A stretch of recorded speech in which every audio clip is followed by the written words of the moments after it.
Vamos até Mateus 24, verso 36 até ao verso 44. Aqueles que puderem ficar de pé, vamos fazer a leitura da palavra do Senhor.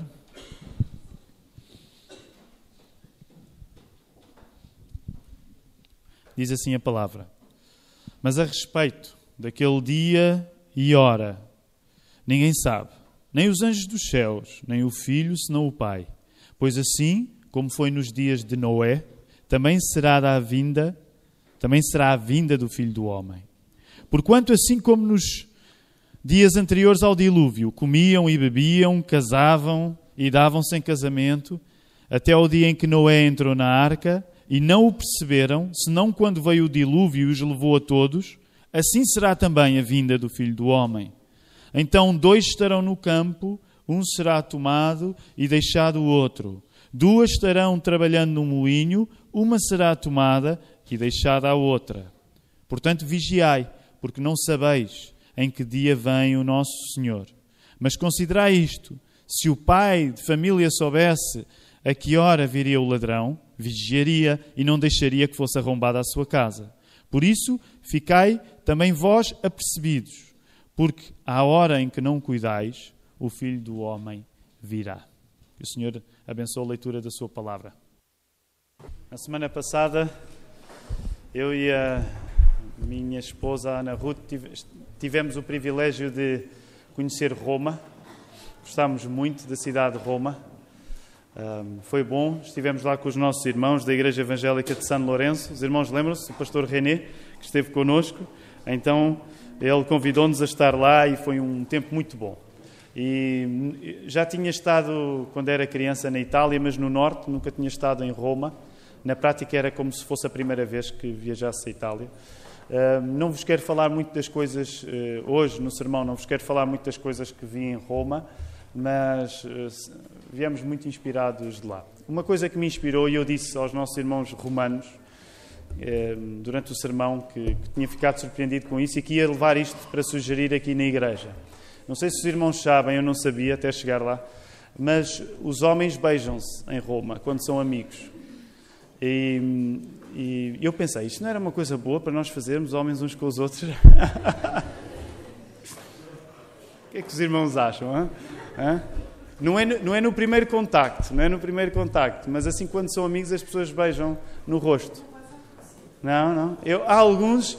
Quem é que sente firmeza? Quem é que são os homens que sentem firmeza para se beijar? O João Parreira é dos meus, o Tiago Ramos... O Marco era já aqui agora. O Marco já está tão português que é já para beijar homens também. Mas foi interessante. Eu gostei muito dos italianos. Eles, de facto, são diferentes de nós. São mais... Parecem-me um bocadinho mais sinceros. Assim, às vezes são demasiado sinceros para aquilo que estamos habituados. Mas essa expressão, muito honestamente, irmãos, essa expressão do afeto foi uma das coisas que me chamou a atenção. E, portanto, se alguém quiser usar esta prática com conta, peso e medida, então... eu, o Marco, o João Parreira e o Tiago Ramos estamos à espera do vosso carinho, não é? Os outros, menos firmes na sua masculinidade, deixem-se estar. Vamos até à palavra. Nós estamos a começar o Advento hoje e é bom. Esta é uma época especial. Tem sido a nossa prática. Eu sei que muitas vezes as pessoas perguntam, vêm-nos a acender uma vela numa igreja protestante e dizem, será que é suposto, pode-se acender uma vela numa igreja protestante? E então nós gostamos de explicar um pouco o que é que fazemos e a simbologia de acendermos as velas. Esta é uma prática de facto protestante, evangélica. Ela é mais comum nos países do norte da Europa, também em muitos países anglo-saxónicos, em algumas igrejas nos Estados Unidos também se fazem. Então, nos 4 domingos antes do Natal, é chamada a época do Advento, que é a época que celebra que Jesus já veio no Natal, mas que enfatiza também que Jesus voltará novamente. E então, este é o nosso programa de cada vez que chegamos a esta época e que começa no 4º domingo antes do Natal. E é isso que nós hoje estamos a começar. Lembrar que quando nós somos cristãos, é uma grande alegria para nós celebrarmos o Natal, o nascimento de Jesus, porque Jesus já veio, mas nós nunca celebramos completamente que Jesus já veio, se não celebrarmos que Ele virá novamente. Então o Advento tem isto. Ensina-nos que festejar que Jesus já veio pede que nós festejemos que Jesus virá novamente. O Advento é, neste sentido, apocalíptico. Nós, às vezes, usamos a palavra Apocalipse e só pensamos nas coisas do fim, mas quando ouvimos a palavra Apocalipse e pensamos nas coisas do fim, essas coisas do fim estão unidas às coisas que já aconteceram, com as coisas do passado. Essa é uma característica da nossa fé cristã. O futuro é importante, o presente é importante, o passado é importante. Porque quer o passado, quer o presente, quer o futuro, são a história que Deus está a construir no mundo que resolveu criar e a história que Deus está a construir em nós. E quando nós pensamos como a Bíblia pensa, notamos que o ponto central deixa de ser eu deixo de ser o ponto central da existência e o ponto central da minha existência passa a estar em Jesus Cristo. E por isso é que a coisa mais importante que nós temos para fazer enquanto igreja, aqui na Lapa, e pensando em todas as igrejas, em todos os lugares do mundo, em todos os tempos, a coisa mais importante, aquilo que realmente é onde o nosso coração está em Jesus. Nós somos uma igreja acerca de Jesus, queremos ser uma igreja ainda mais devotada ao Senhor Jesus, porque Ele é o ponto central da nossa vida, não somos nós próprios. E neste caso, reparem, ao pensarmos agora no início da celebração do Advento, não é tanto Jesus que vive em função de nós, neste sentido, apesar de haver um elemento em que Jesus vive em função de nós, no sentido em que Ele encarnou e veio com uma missão, que foi salvar-nos, mas a ênfase que eu gostaria de chamar a vossa atenção hoje, ao falar-vos de comemorar o Advento, é sermos nós também a viver em função de Cristo. E isso é uma das coisas que o Advento nos ajuda. Jesus é o centro gravitacional e por isso mesmo o nosso calendário de igreja quer respeitar isso. O facto da pessoa mais importante nas nossas vidas não sermos nós próprios, mas ser o Senhor Jesus. Os irmãos concordam comigo? Jesus é a pessoa mais importante na nossa vida. Amém? Amém. Logo, a nossa atitude, quando chegamos a esta altura, não deve ser tanto... Olha, já é Natal outra vez. E eu sei que grande parte das vezes é assim que nós nos sentimos, sobretudo quando a cada ano que passa há algum comerciante que consegue uma nova proeza de começar a falar de Natal ainda mais cedo, não é? Agora já nos habituámos, em alguns casos, no final de outubro, já há lojas a começar a colocar as promoções de Natal. Aliás, quantos... Sejam sinceros, não há problema. O que eu vou perguntar se vocês já fizeram. Mas quantos é que já têm o pinheiro de Natal montado em casa? Não? Cheios de vontade, não é? Agora, é verdade que às vezes há um risco para quem monta primeiro. É que às vezes cansa-se e antes do 25 já desmontou, não é? Espero que não seja o vosso caso. Mantenham, não é?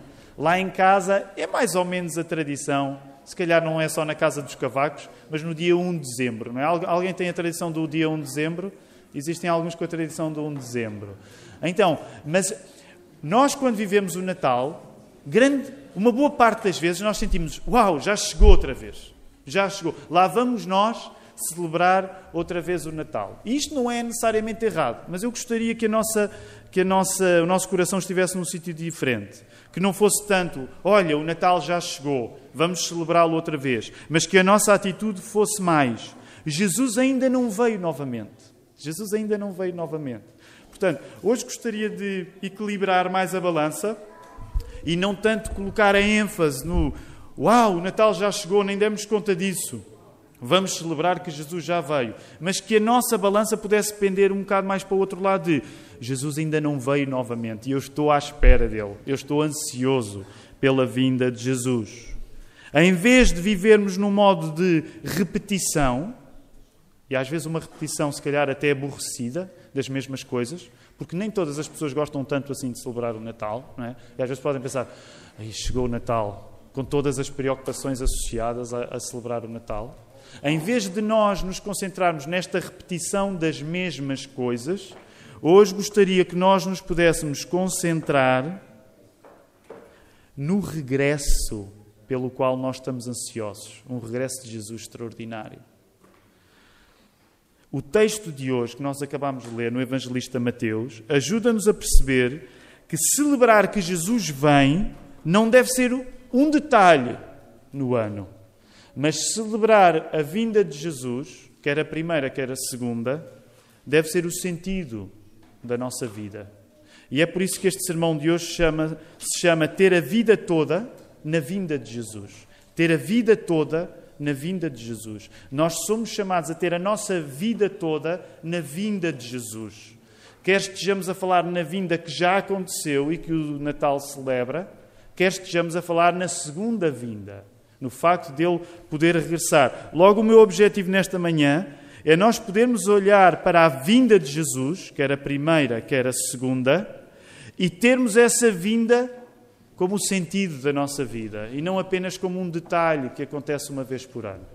Era isso que gostaria de fazer convosco nesta manhã. Como é que isto se faz? Como é que eu vivo o facto de Jesus ter vindo e o facto de Jesus ter de vir outra vez de uma maneira que não é apenas um detalhe no ano, mas que é o sentido da minha vida? Como é que eu faço isto? Como é que eu tenho a minha vida toda na vinda de Jesus? E para estas perguntas eu acho que o texto que nós acabámos de ler nos pode ajudar pelo menos de 3 maneiras. E gostaria de vos falar de 3 maneiras como o texto que acabámos de ler nos pode ajudar a ter na vinda de Jesus, não apenas um detalhe no ano, mas o sentido da nossa vida inteira. 3 maneiras, 3 pontos. Em primeiro lugar, vivo o facto de Jesus ter vindo e ter de vir outra vez como sentido da minha vida quando lembro que o regresso dele não está nas minhas mãos. Primeiro, eu vivo o facto de Jesus ter vindo e de voltar outra vez, não como um detalhe, mas como o sentido da minha vida, lembrando que o regresso dele não está nas minhas mãos. Se achar que posso prever, se achar que eu posso controlar a vinda de Jesus, eu nunca viverei a vinda de Jesus como o sentido da minha vida. Para um cristão, a segunda vinda de Cristo, o facto de Jesus voltar, foi isso que ele estava a dizer aos discípulos aqui, estava a dizer, preparem-se para o meu regresso. Para um cristão, a segunda vinda de Jesus vive-se apropriadamente na medida em que eu aceito, em que tu aceitas, que não sabes quando é que isso vai acontecer. Nós não sabemos. Jesus disse enfaticamente, reparem, voltem a ler o verso 36, por favor. A respeito daquele dia e hora, ninguém sabe, nem os anjos dos céus, nem o Filho, senão o Pai. Nós não sabemos. E viver a expectativa de que Jesus regresse é saber que não está nas nossas mãos. Nós, cristãos, vivemos a expectativa do regresso de Cristo como algo que está fora do nosso controle. E Jesus ajuda-nos neste texto a perceber como é que isto funciona na prática. Voltem a colocar os vossos olhos, por favor, entre os versos 37 e 39. Versos 37 e 39. Porque Jesus vai falar num exemplo que era um exemplo especial para os judeus daquele tempo, que era o exemplo de Noé em relação àquilo. Lembram-se a história de Noé, o dilúvio? Deus mandou Noé preparar uma arca. As pessoas que viviam com Noé não queriam saber daquela ideia. Então o que é que faziam? Faziam aquilo que Jesus está aqui a dizer, comiam, bebiam, casavam, davam-se a casamento. Então, quero que possamos olhar para estes versos e entender como é que na prática eu vivo o facto da vinda de Jesus ser a coisa mais importante na minha vida e não apenas um detalhe no ano, sabendo que a vinda de Jesus, a segunda vinda de Jesus, não está nas nossas mãos. Como é que isso, Tiago, isso parece-me bem, como é que isso vive na prática? Como é que eu vivo na prática que espero pela segunda vinda de Jesus, mas não controlo a segunda vinda de Jesus? Então, rapidamente, as pessoas do tempo de Noé comiam, bebiam e davam-se em casamento. Jesus, que estava a ensinar os seus discípulos para se prepararem para o seu regresso, ele diz-lhes que comer, beber e dar-se em casamento não é aquilo que deve acontecer para quem se prepara para que Jesus regresse. Jesus estava a explicar que comer, beber e dar-se em casamento não é aquilo que deve acontecer para quem se prepara que Jesus regresse. isto não quer dizer que comer, beber e dar-se em casamento são coisas más. Isto não quer dizer que comer, beber e dar-se em casamento são coisas más. Mas quer dizer que comer, beber e dar-se em casamento não são as atitudes fundamentais para quem está à espera que Deus faça alguma coisa. Seja, neste caso, o fazer de Deus o dilúvio, seja, neste caso, o fazer de Deus o regresso de Jesus. Comer, beber e dar-se em casamento não são as atitudes fundamentais para quem está à espera que Deus faça alguma coisa na nossa vida. Viver concentrado nestas necessidades, em comer, beber e dar-se em casamento, concordam comigo que nós podemos dizer que comer e beber e dar-se em casamento são necessidades essenciais, não é? São coisas que fazem parte da nossa vida. Se eu não comer, não vivo. Se eu não beber, não vivo. E se eu não me der em casamento, posso viver, mas o dar-me em casamento tem a vantagem de criar vida além da minha própria vida. Então, reparem, o que Jesus nos está a dizer é que se comer, beber e dar-se em casamento são coisas fundamentais para quem vive, Ele está a dizer uma coisa que nós temos de entender. Se tu esperas a ação de Deus na tua vida, tu não podes viver preocupado com uma preocupação acima de todas as outras, acerca daquilo que vais comer, acerca daquilo que vais beber e acerca de com quem vais casar ou como é que está a ser o casamento. Isso é uma coisa que Jesus está a dizer. Viver concentrado nas nossas necessidades elementares, sejam elas comer, beber ou dar-se em casamento, não corresponde a esperar pelo regresso de Jesus. Viver concentrado nas nossas necessidades não corresponde a eu esperar pelo regresso de Jesus. Vou voltar a reforçar pela última vez. Se eu vivo concentrado nas minhas necessidades, eu não vivo esperando Jesus. Segundo lugar, este é o primeiro ponto. Segundo lugar, eu vivo o facto de Jesus ter vindo, eu vivo o facto de Jesus ter de vir outra vez, como sentido da minha vida e não apenas como um detalhe no ano, se for cuidadoso com as coisas comuns. Eu vivo o facto da vinda de Jesus ser importante para mim se eu for cuidadoso com as coisas comuns. E agora isto é interessante, porque este segundo ponto ajuda a iluminar o primeiro. Eu acabei de vos dizer que a pessoa que vive concentrada nas coisas essenciais, ela não vive à espera de Jesus. Mas reparem agora o segundo ponto. Se eu espero por Jesus, isso também significa que eu não sou indiferente às coisas normais, ao trabalho, àquilo que há para fazer. E nós vamos ver isto agora rapidamente na palavra. Se eu achar que vivo corretamente a expectativa pela vinda de Jesus, e se eu desvalorizo as coisas do dia-a-dia, eu nunca vou viver a vinda de Jesus como o sentido da minha vida. Para um cristão, a segunda vinda de Jesus vive-se apropriadamente na medida em que se faz aquilo que é normal fazer. Nós, cristãos, vivemos a expectativa do regresso de Cristo fazendo o que há para fazer. E agora, vocês podem estar a pensar, mas isto não é um bocado contraditório em relação ao primeiro ponto? É que tu acabaste de nos dizer que se eu viver muito concentrado nas minhas coisas normais e essenciais para fazer, eu não vou esperar por Jesus. Mas agora estás-me a dizer que se eu esperar por Jesus, ao mesmo tempo vou ser sensível às coisas normais que há para fazer. É verdade. As duas coisas conseguem estar juntas. Eu não vivo obcecado nas minhas necessidades, mas eu também não sou indiferente ao trabalho que tenho para fazer. E eu gostaria que vocês pudessem voltar a colocar os vossos olhos no verso 40 e 41. Leiam-nos, por favor.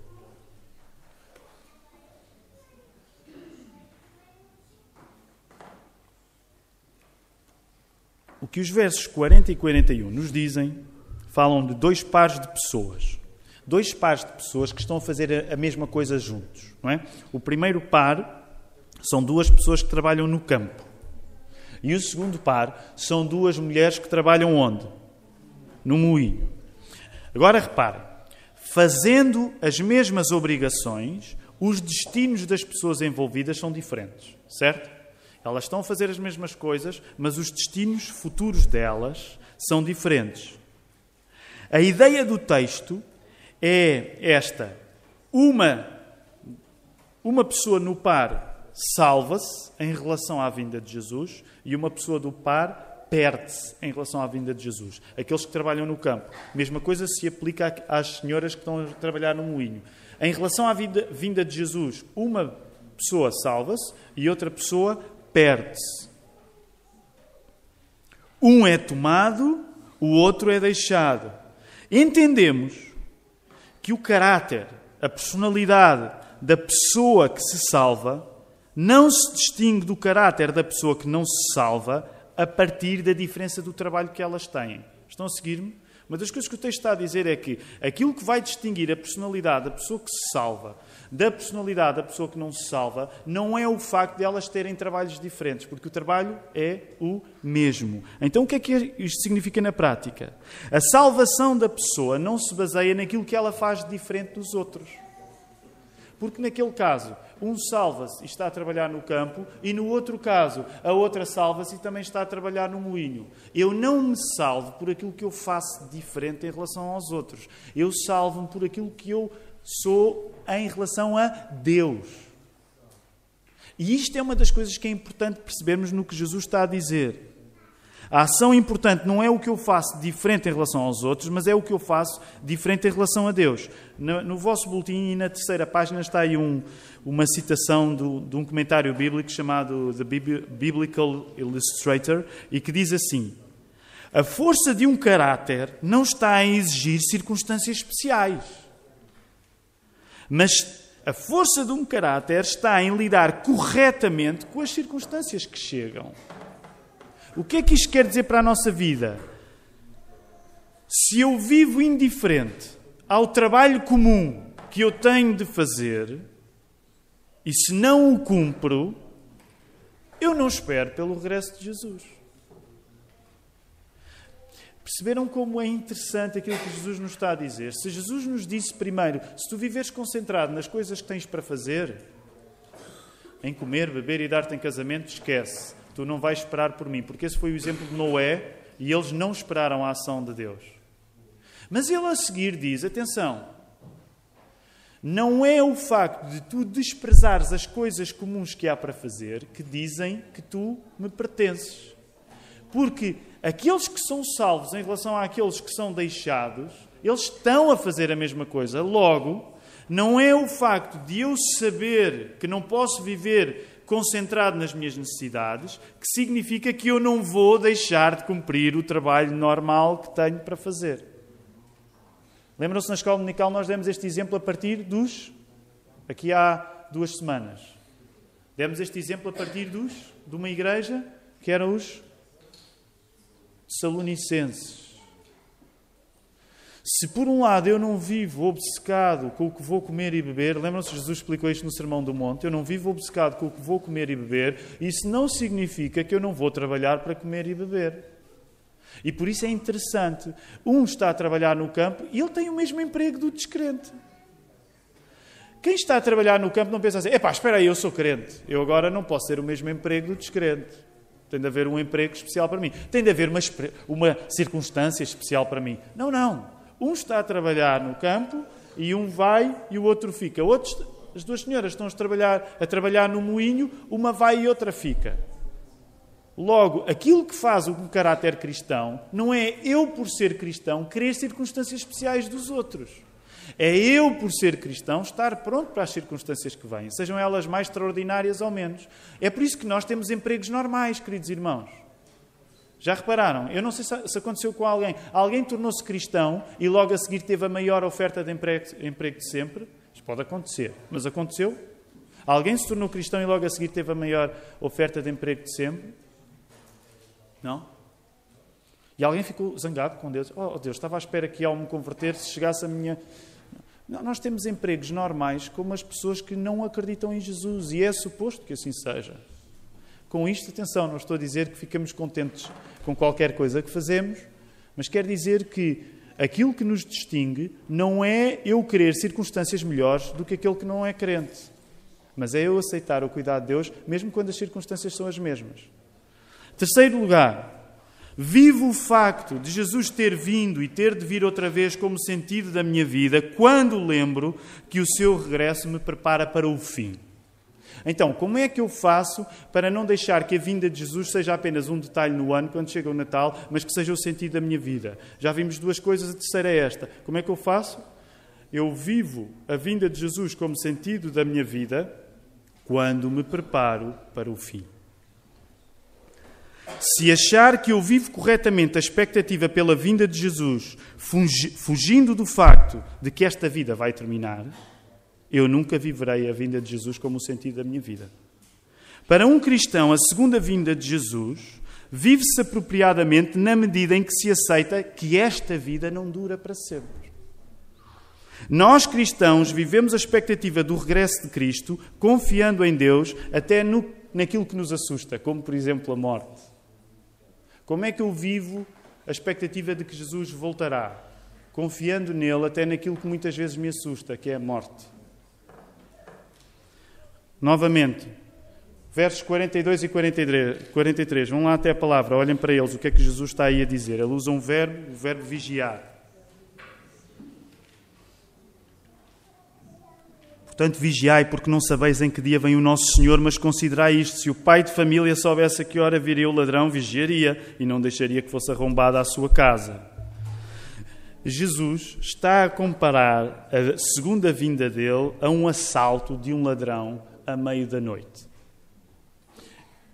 Dá vontade de perguntar a Jesus, não arranjas uma ilustração mais animadora do que um assalto de um ladrão à meia da noite? Eu não sei se já alguém foi assaltado na sua casa. Já alguém estava a dormir em sua casa e foi assaltado? Sim? O Simão já foi? Já foste assaltado à meia da noite, Simão? Tens vontade de? Era isso?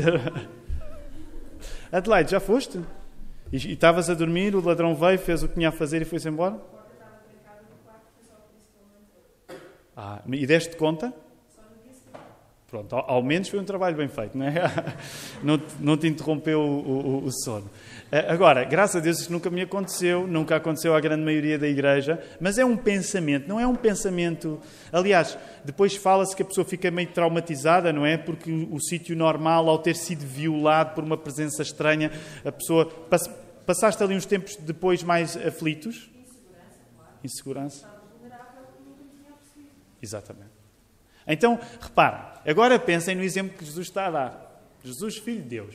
O próprio Jesus é Deus. E dá este exemplo, que é... Olha, vocês querem saber que tipo de atitude é que vocês têm de ter para esperar por mim? O tipo de atitude que vocês têm de ter para esperar por mim é semelhante ao tipo de atitude que vocês têm de ter quando suspeitam que pode acontecer um assalto em vossa casa. É o mesmo tipo de atitude. Não é muito animador, mas Jesus está a querer ensinar-nos alguma coisa. E sabem, muitos estudiosos da Bíblia aplicam estas palavras dizendo que nós devemos estar preparados para morrer.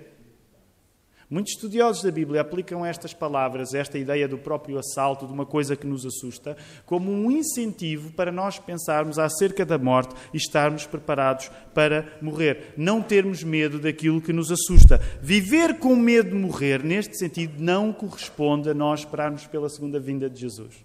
É mais fácil dizer do que viver. Mas é preciso dizer. Viver com medo de morrer não corresponde a esperar pelo regresso de Jesus. E hoje nós lidamos tão mal com a morte que quando alguém fala em morte, muitos têm a tendência de achar que isso é mórbido, não é? Sinistro. Mas falar da morte, queridos irmãos, falar da morte não é mórbido. Não falar da morte é que é mórbido. Na Bíblia, não pensar no fim, não pensar que nós vamos morrer, isso é que é mórbido. Porquê? Não falar na morte na Bíblia é mais mórbido porque significa que estamos tão encantados com esta vida que não percebemos que ela vai acabar.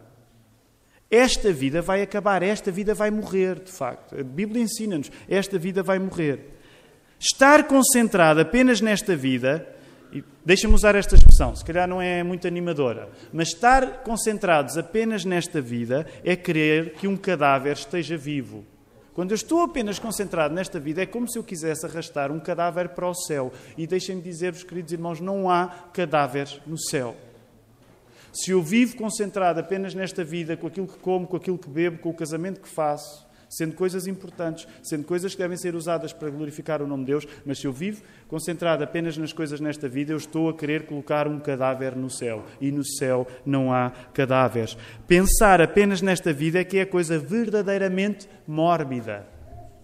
E sabem, esta é uma necessidade, eu sei que estou a simplificar muito, mas esta é uma necessidade que nós precisamos de parar para pensar. Nós temos medo de pensar na morte. Nós não pensamos na morte. Nós precisávamos ter os nossos mementos moris, não é? Que era aquela prática de muitos cristãos, que era todos os dias pensar que aquele dia pode ser o dia da partida. E isto não é mórbido, isto é o que nos faz ter uma alegria especial nesta vida, mas perceber que esta vida é limitada e que nós não vamos levar esta vida, graças a Deus, nós não vamos levar esta vida para a próxima. Os irmãos concordam comigo?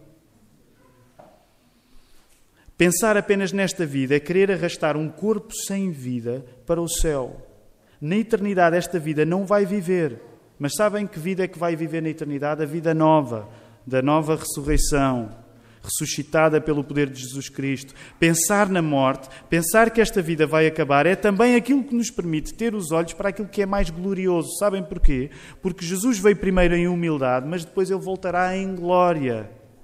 Logo, pensar na morte, no final desta vida aqui, é ir atrás de uma glória maior do que todas as coisas. Glória essa que vai acontecer a seguir, na nova vida, nos novos céus, na nova terra. Deixem-me dar-vos um exemplo, ele não estava planeado aqui, até porque foi uma coisa que aconteceu entretanto, mas esta manhã ainda, a Ruth mostrou-nos lá em casa um vídeo do pastor Russell Shedd. O pastor Russell Shedd foi um pastor americano, missionário, veio para Portugal, creio eu, final anos 50, 60, não sei precisar agora bem.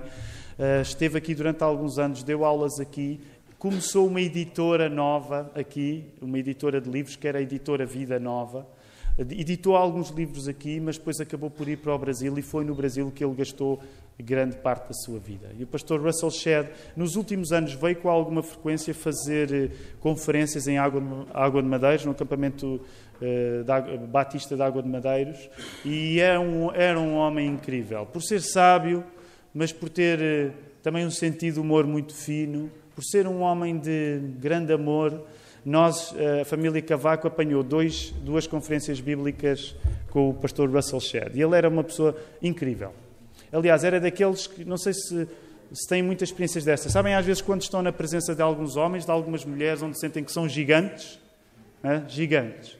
E ele era tão carinhoso, ele já estava com mais de 80 anos, e ao contrário de muitos convidados que vêm e que, naturalmente, muitas vezes não ficam num acampamento, ficam num hotel, num sítio com mais conforto. O pastor Russell Shedd ficava no acampamento, dormia num quarto com outras pessoas. Depois teve uns desarranjos e tudo na comida portuguesa e estava ali. Aquele homem com 80 e poucos anos na altura, ali fiel. Ainda por cima era tão paciente que eu lembro perfeitamente dele perguntar o nome dos nossos filhos e metia-se com o Caleb e o Caleb, para o pastor Russell Shedd, o Caleb dizia assim, para!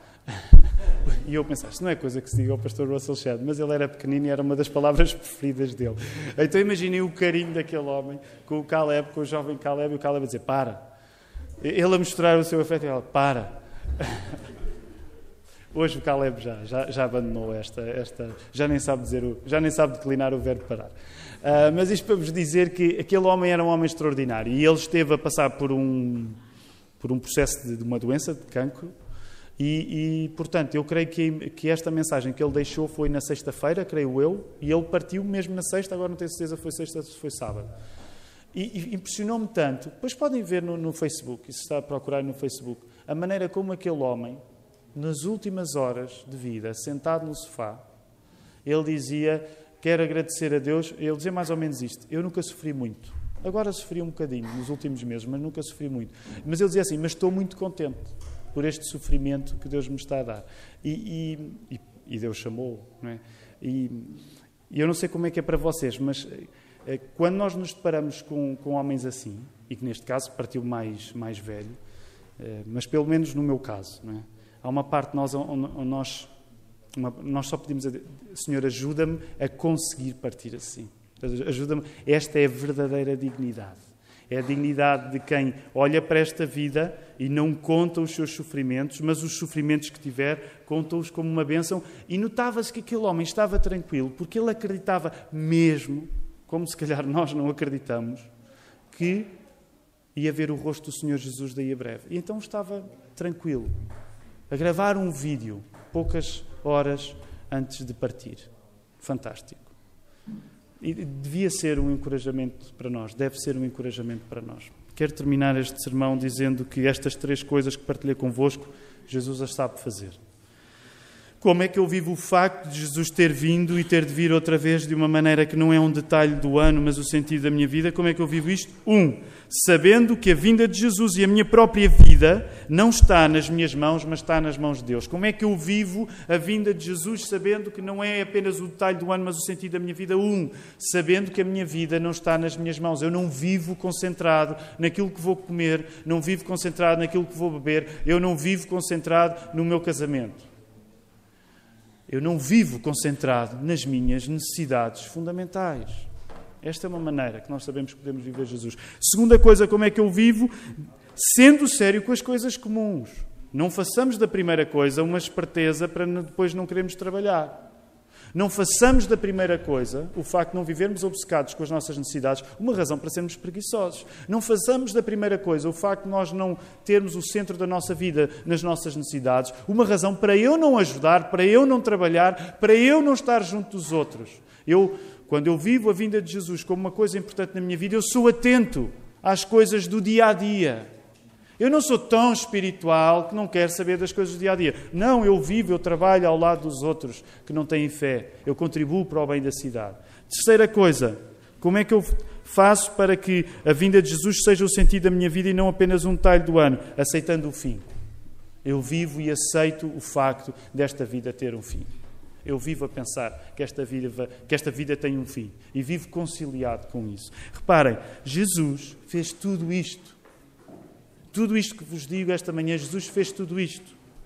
Jesus viveu, morreu e ressuscitou, entregando a sua vida, não nas suas próprias mãos, mas nas mãos do Pai. E lembram-se que ele disse isso: Pai, entrega a minha vida nas tuas mãos. Jesus que é Deus, olhem este mistério que não conseguimos perceber totalmente. Jesus que é Deus, quando ele disse aos discípulos: nem eu sei quando é que volto a vir, eu entrego-me nas mãos do Pai. Jesus fez isto, viveu a entregar-se nas mãos do Pai. Quantos de nós conseguimos viver a entregar-nos nas mãos do Pai? Jesus viveu, morreu e ressuscitou, não desprezando aquilo que, comparado com ele, tinha menos valor. Jesus deu valor às coisas simples da vida. Jesus deu valor às coisas simples da vida. Jesus deu-nos valor. Nós somos muito simples comparados com Jesus. E ele deu-nos valor. Terceiro lugar, Jesus aceitou que a vida dele, a vida humana dele, tinha um fim. Ele sendo eterno, ele sendo Deus, aceitou viver numa vida humana que tinha um fim. E ele não fingiu que lhe custou. Custou-lhe mesmo a vida dele ter um fim. Por isso é que temos a cruz como símbolo. Custou a Jesus que a vida tivesse um fim. Jesus é o melhor exemplo que nós podemos ter para isto, para confiar. Quero terminar este sermão fazendo hoje um desafio. Um desafio que de alguma maneira pode servir para testar a nossa capacidade de estarmos preparados, não é? O último exemplo, estarmos preparados. Será que eu estou preparado para o fim? Como um exemplo de não ter nos meus bens a coisa essencial. E como um exemplo de, por outro lado, também não ser indiferente às coisas comuns. Então, um desafio que eu gostaria de colocar à Igreja tem a ver com isto. É um teste para ver se eu estou preparado para o fim. É um teste para eu saber se estou só concentrado nas minhas coisas, no que como, no que bebo, no meu casamento.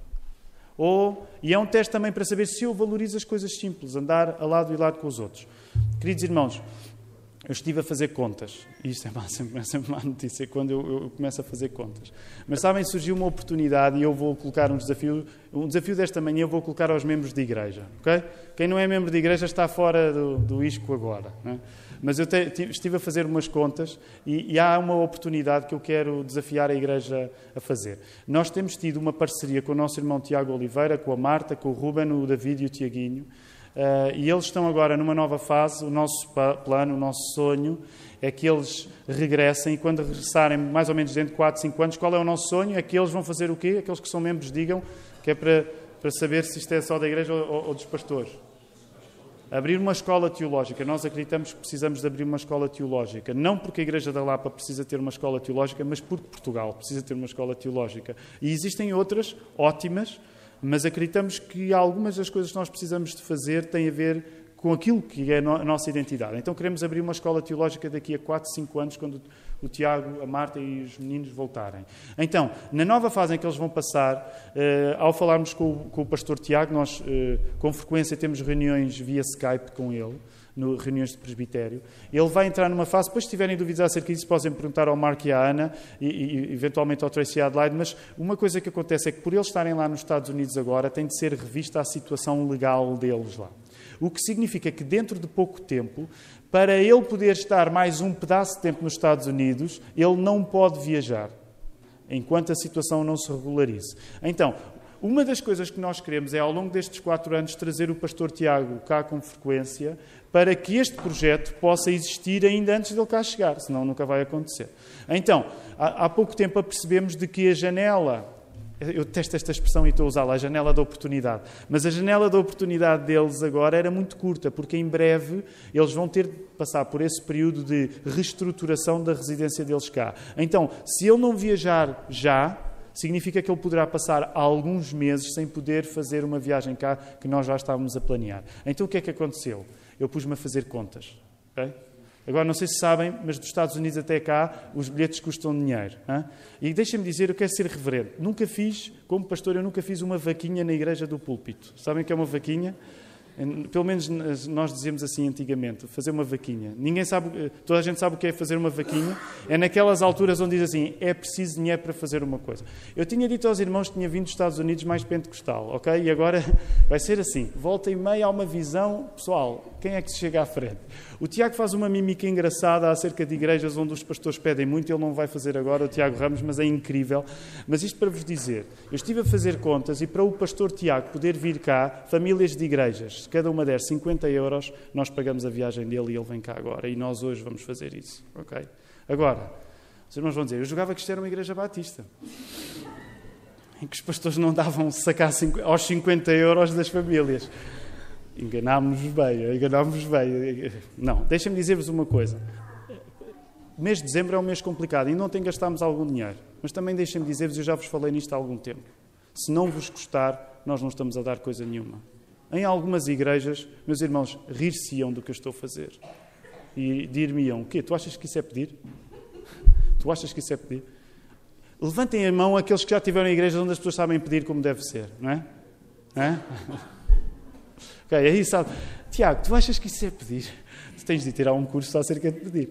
50 euros por família não é nada. Ok, eu não tenho planos futuros, ok? Mas o que eu vos quero dizer é, nós precisamos de dinheiro e nós, enquanto igreja, temos de estar habituados para tirar do nosso para dar aos outros.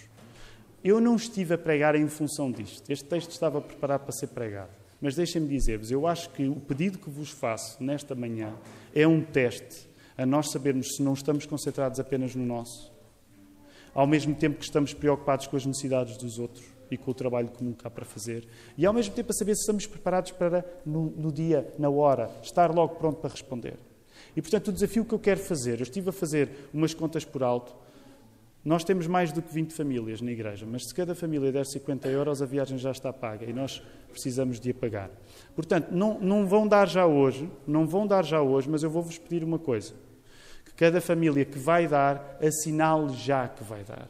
E no próximo domingo trará 50 euros para pagarmos a viagem do nosso irmão Tiago Oliveira. Ele estará connosco entre o dia mais ou menos 8, 9 e 10 a 18, não sei agora precisar, ele estará connosco, pregará aqui, e eu estou a fazer este pedido, atenção, estou a fazer este pedido para os membros de igreja, que são pessoas que já estão comprometidas com isto.